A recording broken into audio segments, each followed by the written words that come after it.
Sir Prakash గారు, అంటే మీకు కూడా తెలుసు, మీడియాలో ఆల్రెడీ చాలా చర్చల్లో కూడా మీరు పాల్గొన్నారు. అంటే ఇప్పుడు ఈ అదానీ స్కీమో స్కామో అంటే దీని గురించి మళ్ళీ నేను కొత్తగా ఎక్స్ప్లెయిన్ చేయక్కర్లే. నాకు తెలిసి ఒక కామన్ మ్యాన్గా నాకు అర్థమైంది మాత్రం ఒక 4 రాష్ట్రాలకి సంబంధము, లేదంటే ఇదేదో యూఎస్ గవర్నమెంట్కి యూఎస్లో ఎఫ్బీఐ ఏదో కేసు బుక్ చేసిన జగన్ గారి మీదనో లేకపోతే ఇంకో 3 రాష్ట్రాలు ఏదో ఇంతవరకు తెలుసు. అంటే ఇది ప్రభుత్వాల మధ్య అంటే ప్రాబ్లం ఉందంటారా, మన దేశానికి ఏమైనా ప్రాబ్లం అయిద్దంటారా, వాళ్ళకే ప్రాబ్లం అయిద్దంటారా, లేకపోతే తెలంగాణకు కూడా ఏమన్నా? అంటే గతంలో కేసీఆర్ గారు కూడా కలిసినట్టు కొన్ని వీడియోలు చూశాను నేను. టీఆర్ఎస్ ప్రభుత్వం అదానికి ఏది కూడా రాష్ట్ర ప్రభుత్వం తరఫున ఇవ్వలే. నేషనల్ హైవేస్ రాష్ట్ర ప్రభుత్వం చేతిలో ఉండవు. అది ఆయన ఏదైతే ప్రాజెక్టులు తెచ్చుకున్నాడో అవి కూడా కేంద్రానికి సంబంధించినవి.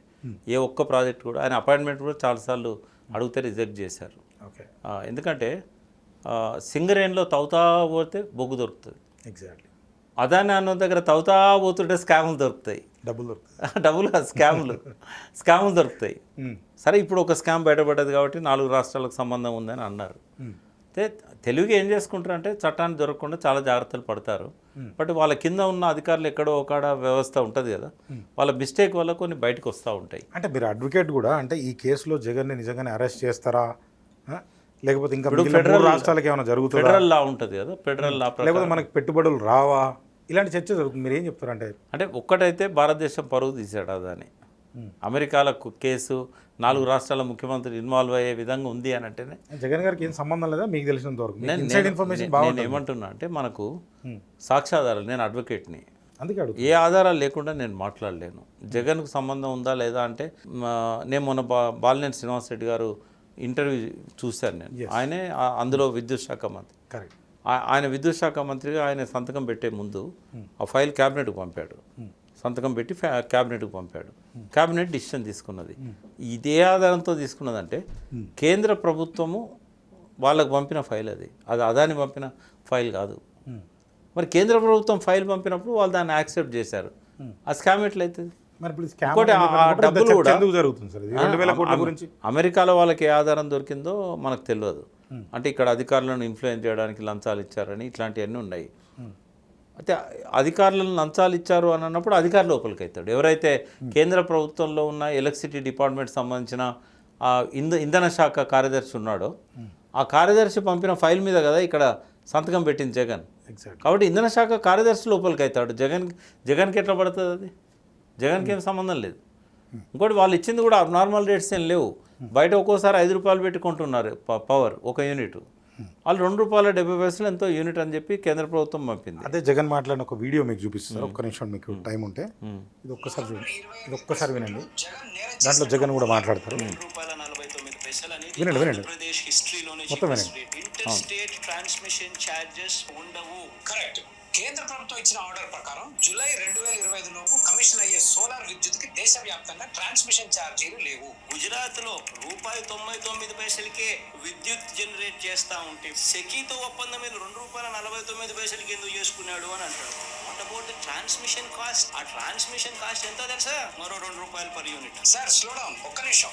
$25 వరకే కదా. అదే ట్రాన్స్మిషన్ ఛార్జెస్ ఫస్ట్ లేవు అని అది సీఎం గారు మాట్లాడింది. లేదు, ఆయన యాంకర్ అత్తెరుగు చూపెడుతున్నాడు. నేను ఏమంటున్నా అంటే 25 వరకే ట్రాన్స్మిషన్ ఛార్జెస్ ఉండవు. బట్ ఈ ఒప్పందం 25 వరకేనా? లాంగ్ టర్మ్ కదా. మరి లాంగ్ టర్మ్లో ట్రాన్స్మిషన్ ఛార్జెస్ గుజరాత్కైనా ఉంటాయి కదా. 20 years ప్రాజెక్ట్. జగన్ మాట్లాడిన దానిలో ఏం తప్పలేదు. ₹2.49 కొనడం అనేది స్కామ్ ఏం కాదు. కానీ ఆ ఫైల్ పంపించిన అధికారులకు లంచాలు ఇచ్చారనేది ఆరోపణలో బలయ్యేది ఆ ఇంధన శాఖ కార్యదర్శి ఒకవేళ రుజువు అయితే. బట్ ఒకటి అదాని గురించి చెప్తాను. ఒక గొప్ప చరిత్ర ఉంది భారతదేశ పెట్టుబడిదారులకు. టాటా లాంటి వ్యక్తి, ఆ జంషెడ్జీ టాటా కావచ్చు, అంతకంటే ముందున్న ఆయన తాతగారు కావచ్చు, ఒక గొప్ప సంప్రదాయాన్ని నెలకొల్పారు. ఒక అద్భుతమైన పెట్టుబడిదారి వ్యవస్థను వాళ్ళు శ్రీకారం చుట్టి ప్రజలను భాగస్వామ్యం చేశారు, వర్కర్స్ను భాగస్వామ్యం చేశారు.